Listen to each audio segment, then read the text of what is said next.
I wanted to share with you today just how easy it is to make the standard 8-pointed star.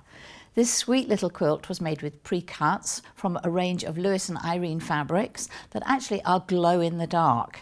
The pre-cuts were made by my friends at Creative Quilting, and what we've got are 5-inch squares and 2.5-inch jelly roll strip. We've got some solid lines, which are going to be the cutting lines, and the dotted lines, which are going to be my sewing lines. And if this was up against a selvage, I would put this copyright information over the selvage, because that allows me to just then cut the once. And across the top, that keeps you safe.